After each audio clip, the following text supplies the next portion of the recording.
Hey, so tonight we're going to talk about something you think you know, but you really don't. We're going to talk about the Egyptian pyramids.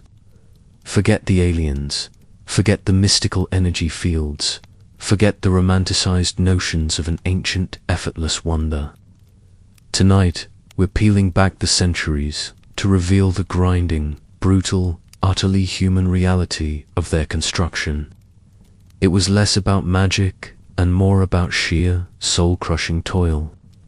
Now, before we dive into the dusty, sweltering heart of ancient Egypt, do me a solid, like this video, subscribe for more journeys into the past, and tell me where you're listening from and what time it is for you in the comments below. Alright, find that cozy spot, maybe grab a warm drink, and let's get uncomfortable with history. Imagine, if you will, being wrenched from your comfortable armchair, far from the glowing screen and the gentle hum of your modern heating, and dropped into the sweltering, sun-baked landscape of ancient Egypt. You're not a tourist with a camera. You are a unit of labor, a single cog in a machine of unimaginable scale. Your pharaoh, a living god, has decreed that he will live forever, and his eternal dwelling must pierce the very heavens. This isn't a suggestion. It's an imperative.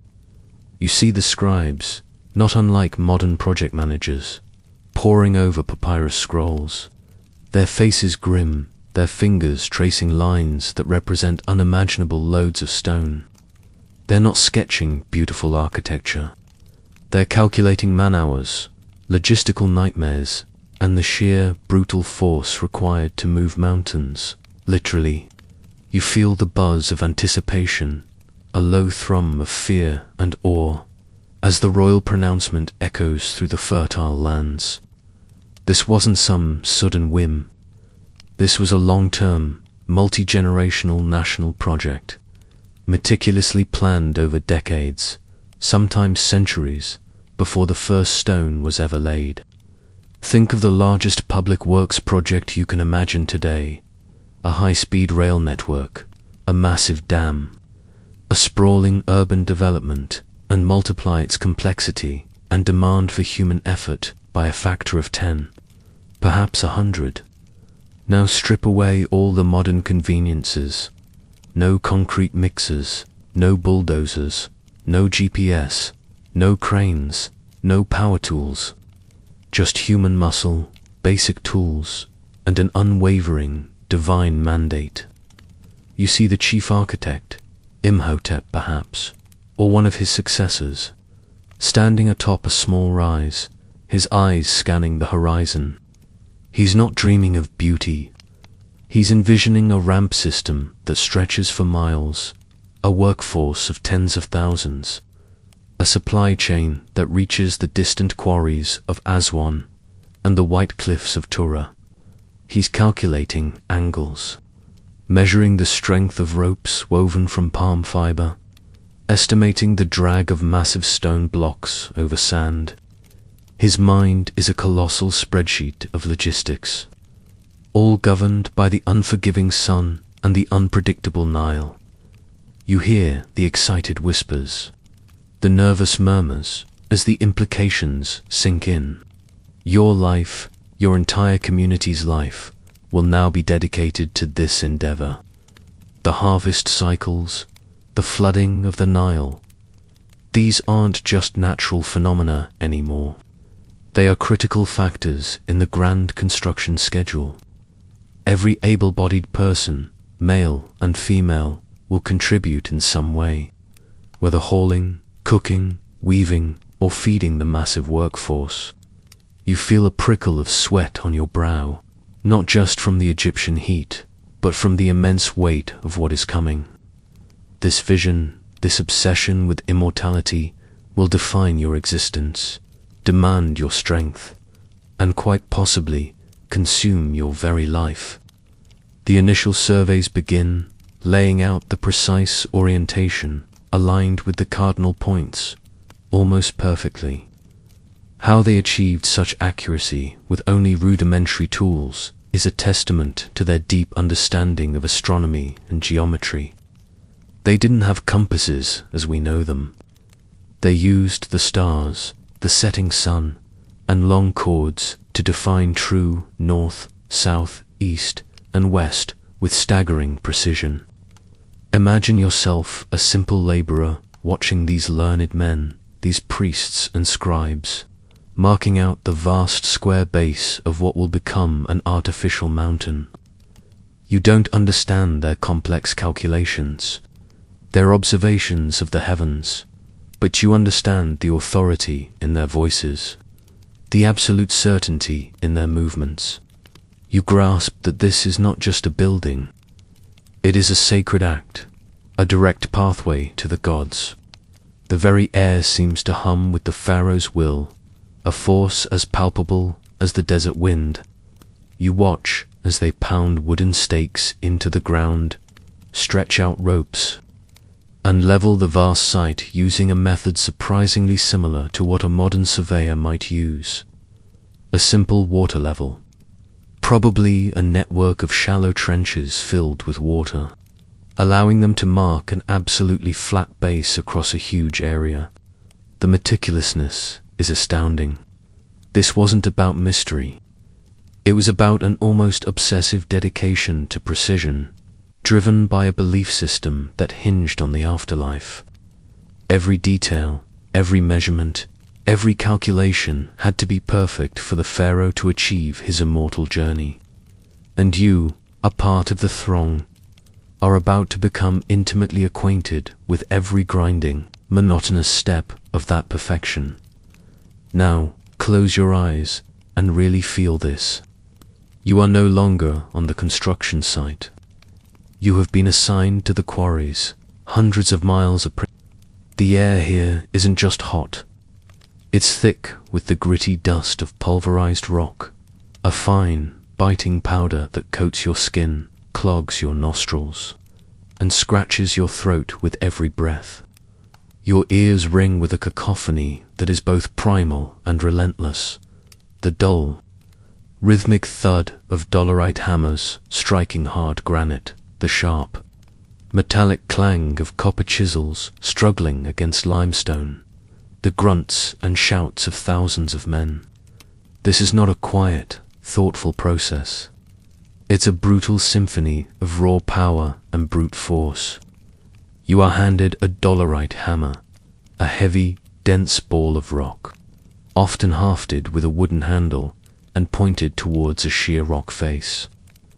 This isn't a sophisticated pneumatic drill. It's literally rock against rock. For hours, for days, for weeks, your job is to pound the unyielding granite, pound the tough limestone. You feel the bone-jarring vibration travel up your arms, shaking your shoulders, numbing your hands. Your muscles ache with a deep, persistent throb that never truly goes away. Each strike chips away a minuscule piece, a fragment of dust, a sliver of stone. You sweat profusely, the salty rivulets stinging your eyes, mixing with the dust to form a gritty paste on your skin. The sun beats down with merciless intensity, reflecting off the pale rock, making the heat feel even more suffocating. There's no shade, no respite, save for the brief moments when an overseer allows a sip of muddy Nile water. You see the sheer scale of the operation, row upon row of men, shoulder to shoulder, attacking the rock face like an army of ants. Some are prying at the natural fault lines in the limestone, using wooden wedges hammered into cracks. The wedges are then soaked with water, causing the wood to expand, slowly, excruciatingly, until the rock splits with a groan like a dying beast. Others are cutting channels around the massive blocks, isolating them from the parent rock. These channels can be several feet deep and wide, cut by hand, one agonizing chip at a time. For the harder granite from Aswan, the process is even more arduous. They often used a method called channeling, where they would pound a series of deep grooves into the rock. Then use fire to heat the stone, followed by dousing it with cold water to induce thermal shock and create cracks. Then, back to the hammers, the endless pounding to separate the colossal blocks. You watch a group of men struggling with a particularly stubborn section. Their faces are grim, their bodies lean and wiry, honed by years of this relentless labor. A few wear rough cloth coverings over their mouths and noses, but most simply breathe the dust, accepting it as part of their lot. You see the calluses on their hands, thick and hardened, yet still prone to painful splits and abrasions. Fingers are often gnarled, joints swollen, a testament to the daily trauma. Eyes, squinting against the glare, are often bloodshot and tired. Injuries are commonplace. A dropped hammer, a falling rock, a slip of the foot on the uneven terrain. Any of these could mean a broken bone, a crushed limb, or even death. There are no safety regulations, no emergency services beyond a local healer who might apply a poultice or set a bone crudely. A serious injury means you're no longer useful. You're a burden. You might be sent home or left to your fate, a grim reminder to the others of the stakes involved. The constant threat of snake bites or scorpion stings is also a daily reality, lurking in the shadows of the quarried rock. You feel the pervasive fatigue in your own bones, a weariness that seeps into your very spirit. The sun begins its slow descent, painting the sky in fiery hues, but there's no joy in its beauty for you. It's just another day closer to the seemingly impossible goal. As the light fades, the sounds of pounding gradually diminish, replaced by the low hum of conversation, the clatter of simple meals being prepared, and the groans of exhausted men. You look at the vast, gaping maw of the quarry, the newly separated blocks standing like silent, primordial beasts waiting to be tamed, and you realize the sheer, unyielding scale of what you are a part of. This isn't just hard work. It's an intimate, visceral battle against the very fabric of the earth, a battle fought with sweat, pain, and an almost superhuman endurance, all for the glory of a distant god-king. This experience, this grinding away at the bedrock of existence, makes you appreciate the effortless ease with which you flick a light switch or pour yourself a glass of clean, filtered water. Here, every drop of water, every calorie of food, every breath of air is a hard-won victory against the harsh indifference of the desert. Your assignment shifts again. Now, you're part of the team tasked with moving these gargantuan blocks. Forget the click of a button that summons a forklift. Forget the smooth ride of a train or a truck. You are the engine. The first leg of the journey is from the quarry face to the waiting boats, a perilous trek over uneven ground. You are one of perhaps 100 men, sometimes hundreds, assigned to a single block. This isn't a small brick you're moving. These are stones weighing dozens, even hundreds of tons. You see the block, perhaps 30 feet long, 10 feet wide, and 10 feet high, resting on a heavy wooden sledge, a simple platform with upturned runners. The sledge itself is a massive piece of engineering, crafted from sturdy timber, designed to distribute the immense weight. You are handed a thick rope made of twisted papyrus or palm fiber, rough against your hands. You grasp it, feeling the texture, the slight give of the fibers, the collective tension of the men around you. The air vibrates with a low, guttural chant, a rhythmic call and response designed to synchronize your efforts. Hup, hup, or something similar, echoing across the dusty landscape. Your muscles tense, your feet dig into the sand, and you pull. You pull with every fiber of your being, your back straining, your legs burning. The sledge groans, The wood shrieks against the earth, and with agonizing slowness, the block begins to move. You feel the drag, the immense friction. This is where the ingenuity comes in. Ahead of the sledge, other workers are constantly pouring water, or more effectively, lubricating the sand directly in front of the runners. This creates a thin, slippery layer, reducing friction dramatically, making the impossible task merely excruciating. You watch them, their buckets splashing precious water onto the path, creating a fleeting mirage of ease. Every inch gained is a monumental victory. You can feel the collective exhalation of the men, the momentary relief before the next synchronized pull. The journey from the quarry face to the river's edge can take days, sometimes weeks, for a single, massive block. You camp beside the block at night, guarding it, your body aching, your mind numb with fatigue. When the block finally reaches the riverbank, another incredible feat of engineering begins. Massive barges, often constructed specifically for these colossal loads, wait in the shallow waters. These aren't sleek modern ships. They are sturdy, broad-beamed vessels, designed for stability, not speed. Getting the block onto the barge is another testament to human ingenuity and muscle power. Often, a temporary ramp would be constructed, extending from the bank onto the barge. Then, with the same agonizing slowness, the block would be pulled onto the deck. Careful counterweights or ballasts preventing the barge from tipping. You feel the rocking of the barge beneath your feet as the block settles into place. A moment of profound relief mixed with the anxiety of the river journey ahead. The Nile, the lifeblood of Egypt, now becomes your highway. You are on board, perhaps poling the barge in shallower waters, or helping to man the massive oars when the wind is unfavorable. The air is slightly cooler here, the water providing a welcome, if temporary, reprieve from the relentless dust. But the journey is not without its dangers.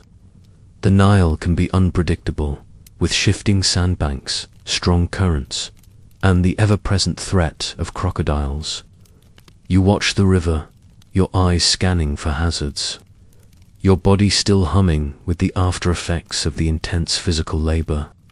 The rhythmic dip and pull of the oars, the creak of the timbers, the distant call of other boats. These become the new soundtrack to your life. For days, you travel downstream, the colossal stone a silent, impassive passenger. You see the fertile fields flash by, the small villages, the curious faces of people on the banks watching the majestic convoy. It's a spectacle, a testament to the pharaoh's power, and you are a part of it, albeit a small, anonymous one. Finally, the construction site comes into view, a bustling hive of activity. The ramps leading from the river up to the base of the pyramid are already immense, a stark reminder of the scale of the undertaking. Offloading the stone is a reversal of the loading process, requiring the same precision, patience, and monumental effort. You are once again pulling, grunting, straining, as the block slowly makes its way off the barge and onto the land-based ramp system. Each block represents not just geology, but a vast, unseen human effort. From the moment it was separated from its ancient bed in the quarry to its final resting place on the construction site, thousands of human hands, thousands of hours of sweat and strain, thousands of calories of sustenance were poured into its movement. You look at the pyramid, slowly rising against the horizon, and you understand that its true mystery isn't how it was built, but the sheer, unwavering tenacity of the human spirit that willed it into being, one agonizing, heavy step at a time. Your body, every fiber of your being, now carries the memory of that raw effort. making your modern journey to the grocery store feel like an otherworldly teleportation. Now, you've arrived at the Giza Plateau, the heart of the colossal endeavor. This isn't a neat, organized construction site with safety vests and hard hats. It's a bewildering, bustling, and frankly, dangerous landscape dominated by an ever-growing artificial mountain. The air here is a choking blend of fine limestone dust, human sweat, and the acrid smoke from cooking fires. The noise is constant, the rhythmic thud of mallets, the scrape of stone on stone, the sharp crack of overseers' whips, and the incessant, guttural shouts of commands and synchronized chants. Imagine navigating a chaotic, multi-tiered construction zone without any of your modern visual aids or protective gear. You're part of the team responsible for actually placing the stones. But before a single block can be placed, the ramps must be built. Forget scaffolding, forget cranes. These people are building the equivalent of colossal dirt roads that spiral up the sides of their nascent mountain. You see the laborers, not just hauling stone, but hauling tons of rubble, mud brick, and earth, meticulously compacting it to create these monumental access routes. There were various theories about these ramps, straight on one side, spiraling around the pyramid, or even internal ramps. Regardless of the exact design, the sheer volume of material needed to construct and continually extend these ramps was itself a monumental engineering feat. You're not just building a pyramid, you're building a temporary mountain to build a permanent one. You feel the endless climb, up, up, up the ramp, your feet sinking slightly into the compacted earth, your calves burning. You're part of a team of 20, 40, 50 men, pulling a single block of limestone on a wooden sledge. This isn't the easy, lubricated sand of the quarry path.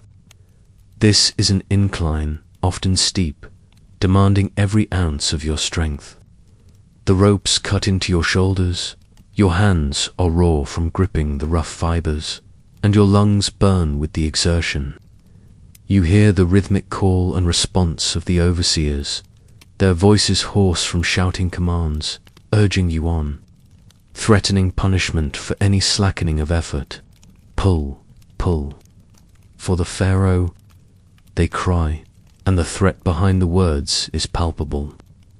You see the men ahead of you, their backs glistening with sweat, their faces contorted in grim determination.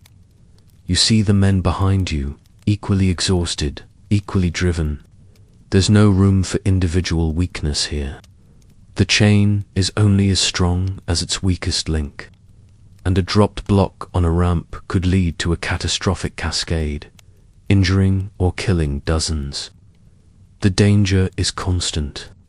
One misstep, one frayed rope, one moment of carelessness, and a block weighing as much as a small bus could career down the ramp, crushing everything in its path. You hear the occasional scream, the sudden hush followed by frantic shouts, and you know another tragedy has occurred. But there's no stopping. The work must continue. When you finally reach your designated level, the actual placement of the block requires incredible precision. You watch the stonemasons, often the most skilled and respected workers, guiding the block into its exact position.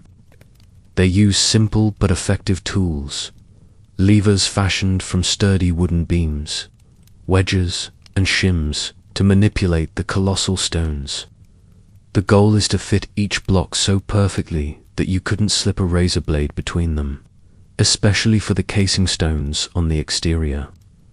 You see them, their eyes narrowed in concentration, their hands expert, nudging a multi-ton block with the precision of a jeweler.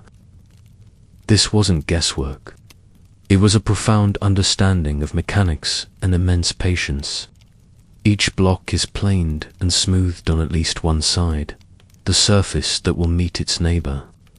The sound of stone being dressed is a constant, grating presence, the tap-tap-tap of a copper chisel against limestone, followed by the zzzzzzzzz of a rubbing stone, slowly abrading the surface to achieve that legendary precision.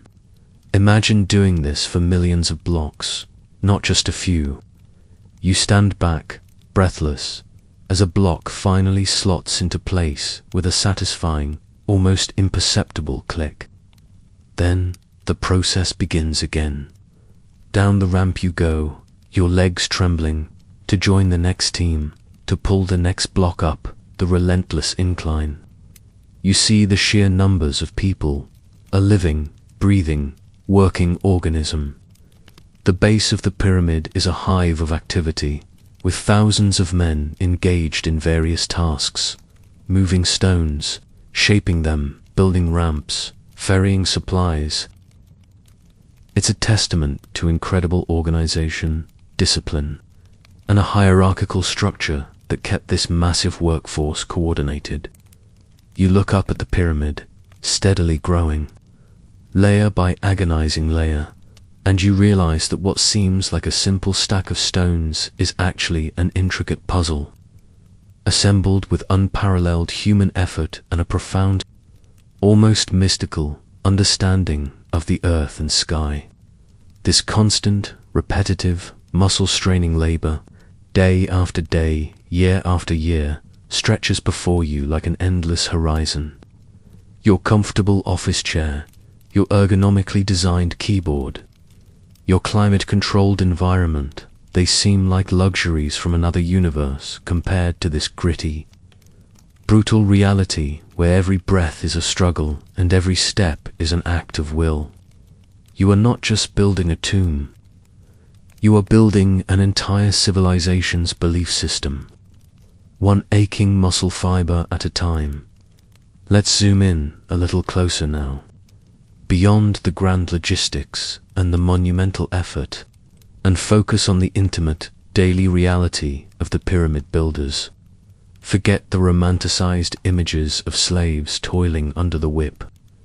While discipline was undoubtedly harsh, the majority of the workers were not chattel slaves in the sense we understand it, but rather a combination of skilled craftsmen and conscripted peasants, working in shifts or during the annual Nile flood when agricultural labor was impossible. But don't let that fool you into thinking their lives were comfortable. Far from it. You are one of them. Your home isn't the plush bed you're likely resting in now. It's a simple, cramped mud brick dwelling in a vast, sprawling workers' village located just steps from the pyramid site. Imagine a city built almost overnight, designed for function and control. You sleep on a reed mat on the dirt floor, sharing the small space with several other men. The air is thick with the smells of unwashed bodies, stale food, and the pervasive odor of human waste from the rudimentary latrines.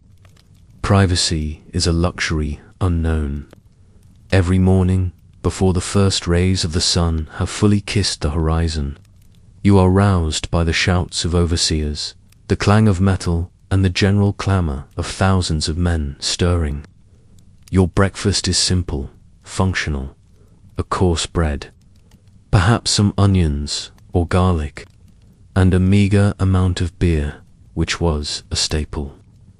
Not just for hydration and calories, but because the fermentation process made it safer to drink than most water sources. You feel the rough texture of the bread in your mouth, the blandness of the meal, designed purely for sustenance, not pleasure. Your body, already aching from the previous day's labor, reluctantly begins to move. You march in formation to your assigned task, the dust rising around you, the sun already beginning its relentless ascent.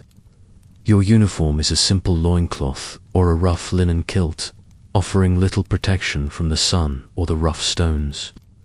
You feel the burning rays on your exposed skin, the sweat already trickling down your back before the real work even begins. The working day is long, brutal, and relentless, stretching from sunrise to sunset with only short breaks for water and a midday meal, often a repetition of the morning's fare. You are constantly on your feet, constantly lifting, pulling, hammering. The energy expended is immense, far exceeding anything you experience in your modern life.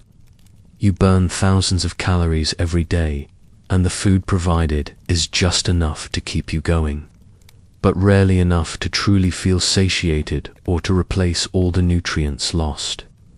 Malnutrition, while not outright starvation, was a constant struggle for many. Injuries are an everyday occurrence. You see men with gashes from falling tools, crushed fingers from misplaced stones, twisted ankles from slips on the ramps. You've seen men collapse from heat stroke, their bodies unable to cope with the extreme temperatures and exertion.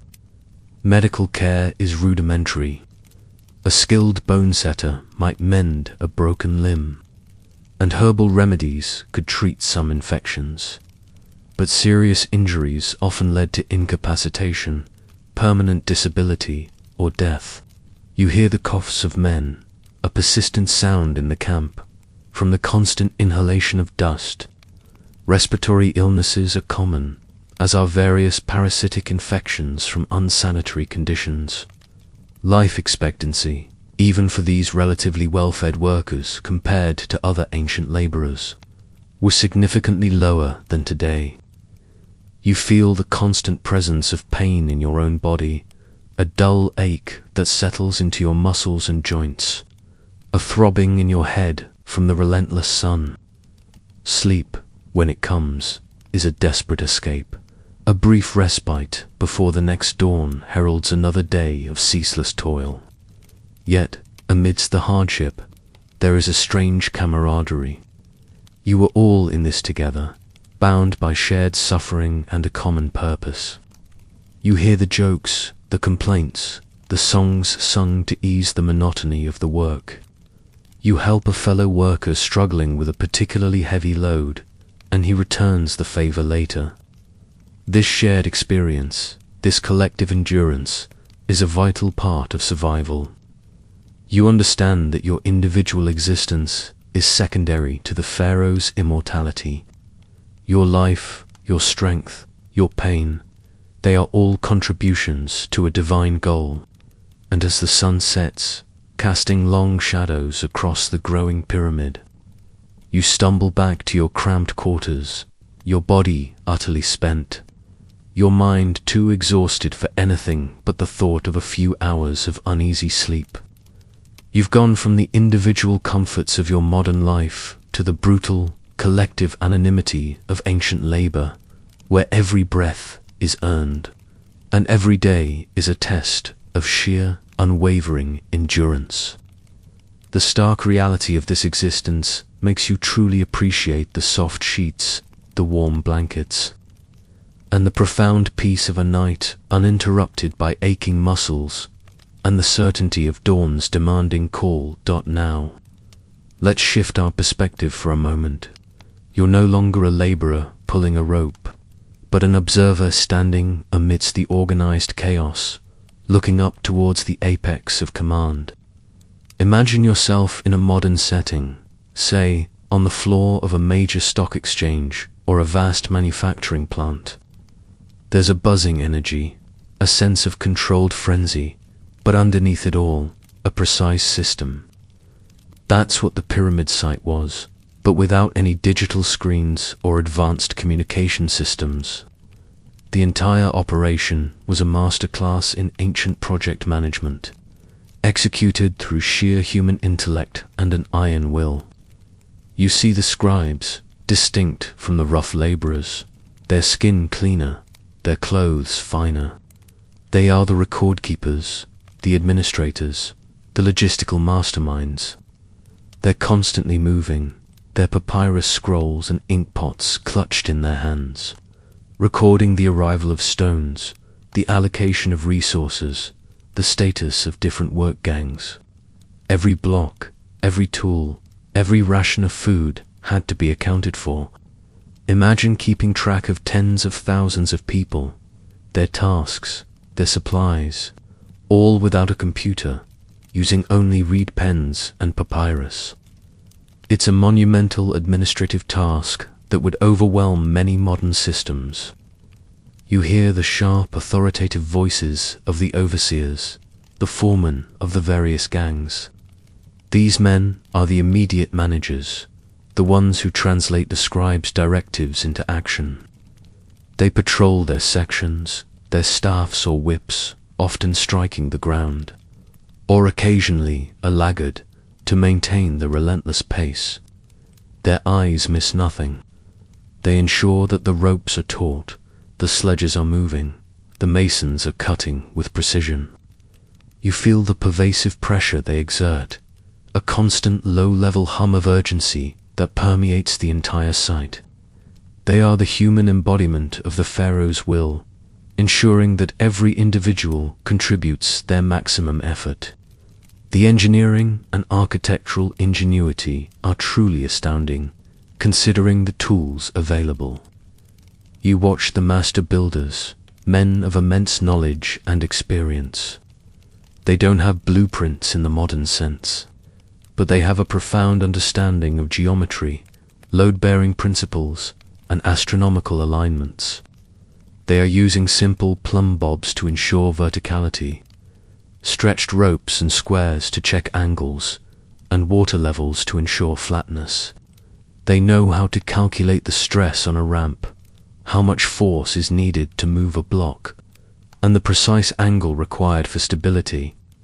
You see them inspecting the work, their faces etched with deep thought, occasionally making a subtle adjustment that requires a team of men to implement. This isn't mysterious alien technology. It's a brilliant application of the scientific understanding available at the time, honed through generations of trial and error. Consider the leveling of the site, a critical first step. You recall from segment 1 how they used a water level, essentially a network of trenches filled with water to establish an absolutely flat surface across many acres. This precision, achieved with such basic means, laid the foundation for the entire structure's stability and accuracy. Then there's the internal structure of the pyramid itself, the burial chambers, the ventilation shafts, the intricate system of corridors and portcullises designed to thwart tomb robbers. These weren't just slapped together. They were planned, calculated, and executed with incredible foresight. You can almost hear the discussions, the debates among the architects and engineers, trying to foresee every challenge, every potential weakness, and devise ingenious solutions. The sheer organization required to coordinate the flow of materials, thousands of tons of stone arriving daily, hundreds of different work teams, thousands of mouths to feed, tools to maintain, and injuries to attend to is staggering. Imagine a military campaign of similar scale, but sustained for decades, not months. You see the various workshops set up around the site, tool sharpeners keeping copper chisels and dolerite hammers in prime condition, rope makers continually weaving and mending the vital lifelines, potters crafting the vessels for water and beer, bakers preparing the endless supply of bread. Each workshop is a vital part of the ecosystem, supporting the monumental task of construction. You realize that the enduring mystery of the pyramids isn't how they were physically built. That was a grueling, knowable process, but how an entire society could be so perfectly organized, so utterly dedicated, and so relentlessly driven by a single vision for so many generations. It speaks to a level of social cohesion, religious belief, and centralized power that is almost unimaginable in our individualistic, fragmented modern world. Your complex spreadsheets and project management software seem almost trivial compared to the human ingenuity, and sheer force of will that managed this ancient undertaking, where every decision could mean the difference between triumph and disaster, life and death. The years have rolled by. You are older now, your body more scarred, your face more weathered by the sun and dust. But the pyramid, your pyramid, is nearing completion. You stand at the base, looking up, and the scale of it is still breathtaking. But now it's also imbued with a profound sense of achievement. The rough, stepped core of the pyramid, the result of years of arduous labor, is now ready for its glorious finishing touches. This is where the true precision and artistry of the Egyptian masons would shine, transforming a colossal pile of stone into a gleaming, perfect geometrical marvel. You're part of the teams working on the casing stones. These aren't just any stones. These are magnificent blocks of fine, white Tura limestone, brought from quarries across the Nile. Each one is meticulously cut, dressed, and polished to an almost mirror-like finish. You feel the smooth, cool surface of the limestone beneath your calloused fingers, a stark contrast to the rough, internal core blocks. The task here is not brute force, but exquisite precision.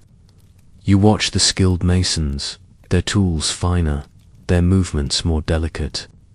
They use abrasives, sand and water, or harder stones, to rub and polish the surfaces until they are perfectly flat and impossibly smooth.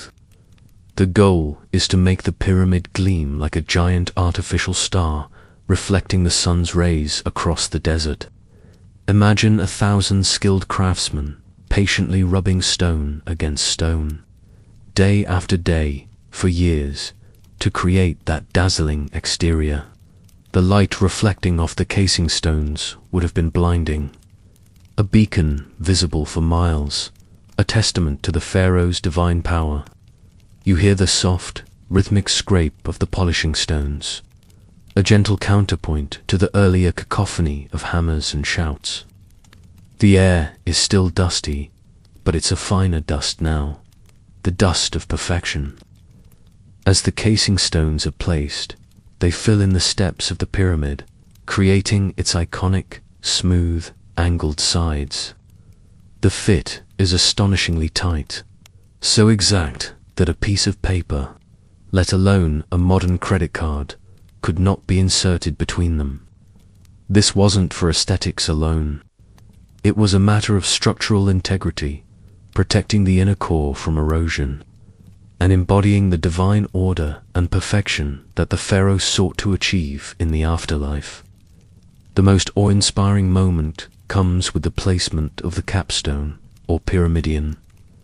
This is often a single, smaller, but exquisitely crafted stone, sometimes made of granite or even covered in electrum, an alloy of gold and silver, designed to crown the entire structure.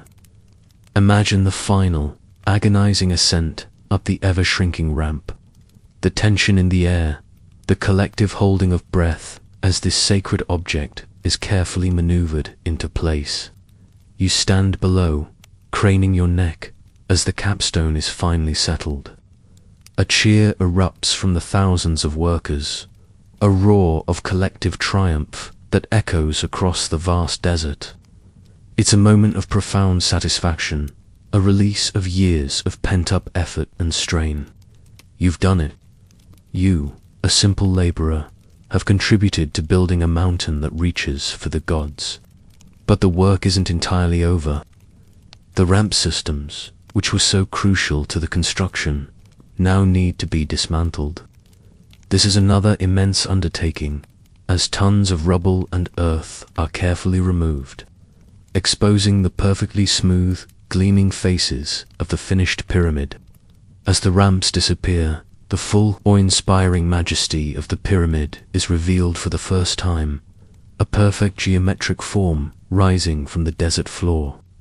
You stand there, looking at your handiwork, no longer a rough stack of stones, but a dazzling monument. The desert wind whispers past your ears, carrying the faint echoes of the thousands of shouts and grunts that built it. Finally, with the pyramid complete, the focus shifts to the pharaoh's burial. Elaborate rituals take place, offerings are made, and the immense sarcophagus is carefully lowered into the burial chamber, followed by all the grave goods intended to accompany the king into the afterlife. Then the chamber is sealed, the passages blocked with massive portcullises and false walls, designed to confuse and deter would-be tomb robbers. You feel the solemnity of this final act, the closure of a chapter that has consumed your life and the lives of countless others for decades. The pyramid now stands, a silent guardian of the deceased pharaoh, a colossal symbol of human ambition, skill, and an unwavering belief in eternity. This, you realize, is not just a building. It's a testament, carved in stone, to the collective human will. A monument to the relentless grind that forged not just a tomb, but an enduring legend. You've witnessed, and been a part of, the transformation of raw earth into a celestial beacon. And the quiet satisfaction of that accomplishment settles deep in your weary bones. A feeling far more profound than any fleeting comfort your modern world might offer. As the dust settles, and the celebratory shouts fade into the vast silence of the desert, we must confront the hidden, somber truth behind this magnificent spectacle. The pyramids, for all their awe-inspiring grandeur, were built on an unimaginable foundation of human sacrifice. Not necessarily ritual sacrifice in the brutal sense, but an insidious, grinding attrition of human life and well-being. You stand now in the shadow of the colossal pyramid, not as a participant, but as a somber observer, allowing the weight of its true cost to wash over you. Think about the daily reality you endured in segment 5. Now multiply that hardship by tens of thousands of individuals, across generations. The sheer volume of labor meant an equally immense volume of injuries, illnesses, and ultimately, deaths. You recall the constant threat in the quarries, the falling stones, the collapsing rock faces, the sharp tools. You remember the ramps, the slips, the frayed ropes, the crushing weight of runaway blocks. Each of these moments, for countless individuals, was not merely a close call, but a life-ending event. You can almost see the ghosts of those who perished, their spectral forms overlaying the living workers, a silent testament to the pyramid's true foundation. Archaeological evidence supports this grim reality. Burial sites of the pyramid builders, discovered relatively recently, tell a compelling story. These are not grand tombs, but simple, collective graves, often filled with the bodies of men, women, and even children who contributed to the pyramid's construction. You see the skeletons, their bones bearing the unmistakable marks of a brutal life, healed fractures, often poorly set, indicating repeated trauma. Degenerative joint disease, a silent testament to years of back-breaking labor. Dental abscesses and worn teeth from a coarse, gritty diet. And often, signs of various infections and diseases, rampant in cramped, unsanitary living conditions. The average life expectancy was tragically short. Many would not have lived to see the completion of the project they began. You hear the low, mournful whispers of the desert wind, and in it, you can almost discern the untold stories of those whose lives were cut short. The father who never returned home, crushed by a falling block. The son who succumbed to dysentery, his body too weak to fight. The mother who died in childbirth, her strength utterly depleted by years of hard labor and inadequate nutrition. These are the forgotten faces, the uncounted names, whose efforts contributed to the pharaoh's immortality. The concept of safety, as you understand it today, simply did not exist. There were no hard hats, no safety harnesses, no emergency services on standby. A serious injury meant you were likely to become a burden, perhaps sent home to your village to slowly recover or die, or simply left behind at the work site if your family couldn't care for you. You feel the profound injustice of it, the stark contrast between the individual, fragile human life and the monumental, impersonal ambition of the state and its god-king. This wasn't an act of malicious cruelty, but a chilling indifference. A cold calculation that individual lives were expendable in the pursuit of divine purpose. The scale of human suffering is almost incomprehensible. Imagine the cumulative sorrow, the pain, the grief that shadowed this monumental undertaking. Every family connected to the project would have experienced loss, injury, or hardship. The pyramid stands as a stark reminder of the immense cost when human labor is seen as an endless, renewable resource. You consider your own world, where safety regulations are paramount, where worker protections are enshrined in law, where the value of a single human life is theoretically immeasurable. The contrast is jarring. You can now grasp the true luxury of your modern life, not just the physical comforts, but the societal value placed on your individual well-being and longevity. The pyramids are not just tombs for pharaohs. They are also silent monuments to the hundreds of thousands of ordinary people whose lives were utterly consumed by their construction. Their bodies broken, their spirits perhaps crushed, all for a distant ruler's eternal glory.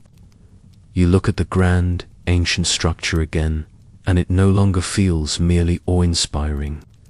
It feels heavy, laden with the weight of unseen lives.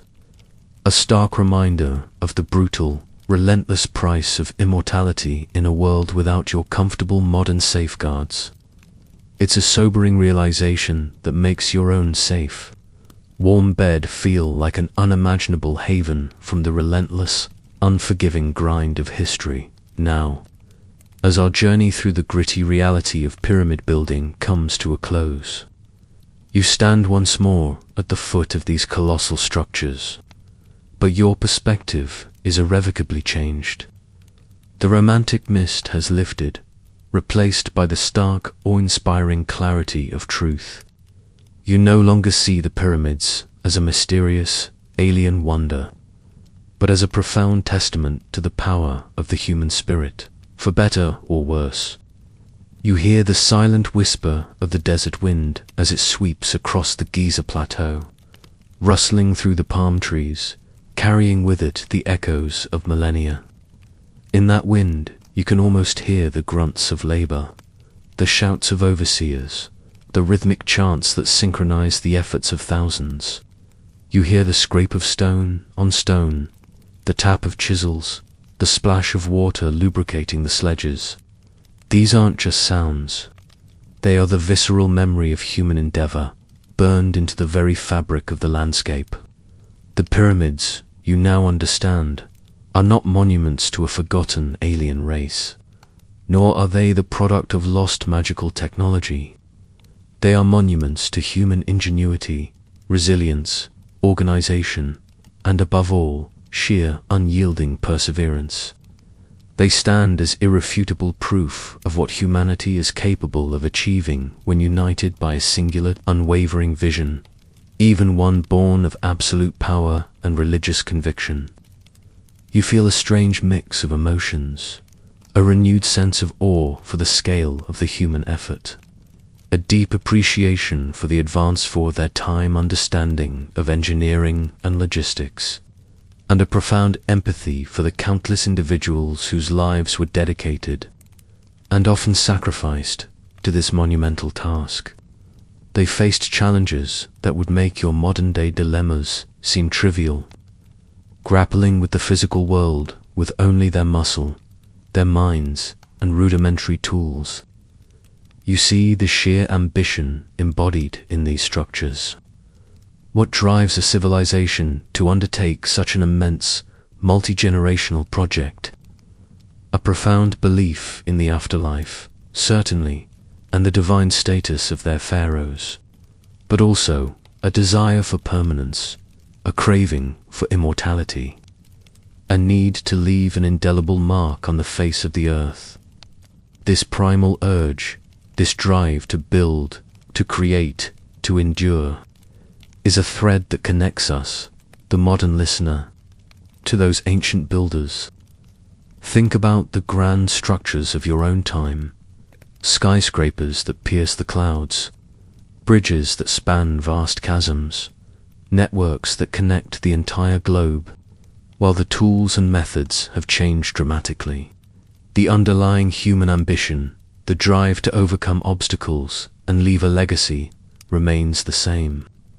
The pyramids remind you that the human capacity for organized effort, for sustained focus, for enduring hardship in pursuit of a collective goal is truly immense.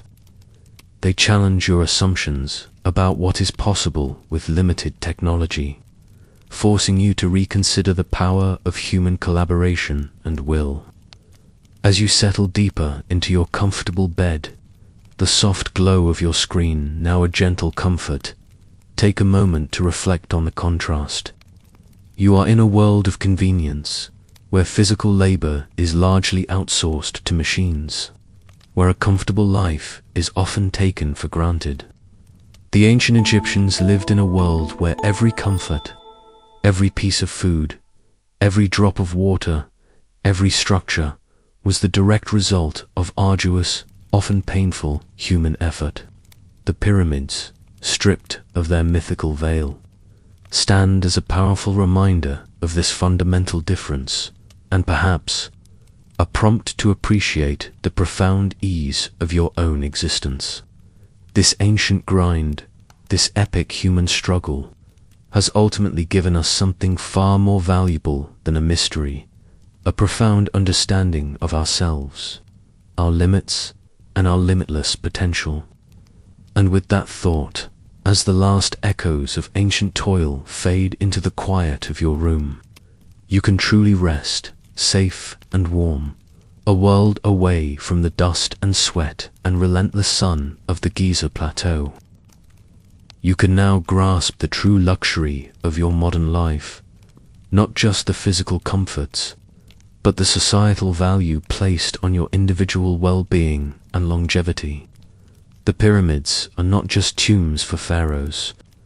They are also silent monuments to the hundreds of thousands of ordinary people whose lives were utterly consumed by their construction, their bodies broken, their spirits perhaps crushed, all for a distant ruler's eternal glory.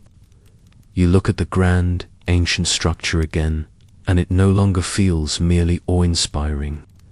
It feels heavy, laden with the weight of unseen lives. A stark reminder of the brutal, relentless price of immortality in a world without your comfortable modern safeguards. It's a sobering realization that makes your own safe, warm bed feel like an unimaginable haven from the relentless, unforgiving grind of history. Now, as our journey through the gritty reality of pyramid building comes to a close, you stand once more at the foot of these colossal structures, but your perspective is irrevocably changed. The romantic mist has lifted, replaced by the stark, awe-inspiring clarity of truth. You no longer see the pyramids as a mysterious, alien wonder, but as a profound testament to the power of the human spirit, for better or worse. You hear the silent whisper of the desert wind as it sweeps across the Giza Plateau, rustling through the palm trees, carrying with it the echoes of millennia. In that wind, you can almost hear the grunts of labor, the shouts of overseers, the rhythmic chants that synchronize the efforts of thousands. You hear the scrape of stone on stone, the tap of chisels, the splash of water lubricating the sledges. These aren't just sounds. They are the visceral memory of human endeavor, burned into the very fabric of the landscape. The pyramids, you now understand, are not monuments to a forgotten alien race, nor are they the product of lost magical technology. They are monuments to human ingenuity, resilience, organization, and above all, sheer, unyielding perseverance. They stand as irrefutable proof of what humanity is capable of achieving when united by a singular, unwavering vision, even one born of absolute power and religious conviction. You feel a strange mix of emotions, a renewed sense of awe for the scale of the human effort, a deep appreciation for the advance for their time understanding of engineering and logistics, and a profound empathy for the countless individuals whose lives were dedicated, and often sacrificed, to this monumental task. They faced challenges that would make your modern-day dilemmas seem trivial, grappling with the physical world with only their muscle, their minds, and rudimentary tools. You see the sheer ambition embodied in these structures. What drives a civilization to undertake such an immense, multi-generational project?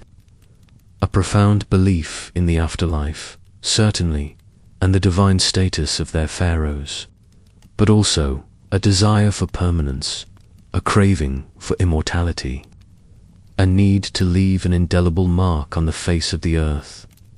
This primal urge, this drive to build, to create, to endure, is a thread that connects us, the modern listener, to those ancient builders. Think about the grand structures of your own time, skyscrapers that pierce the clouds, bridges that span vast chasms, networks that connect the entire globe. While the tools and methods have changed dramatically, the underlying human ambition, the drive to overcome obstacles and leave a legacy, remains the same. The pyramids remind you that the human capacity for organized effort, for sustained focus, for enduring hardship in pursuit of a collective goal is truly immense. They challenge your assumptions about what is possible with limited technology, forcing you to reconsider the power of human collaboration and will. As you settle deeper into your comfortable bed, the soft glow of your screen now a gentle comfort, take a moment to reflect on the contrast.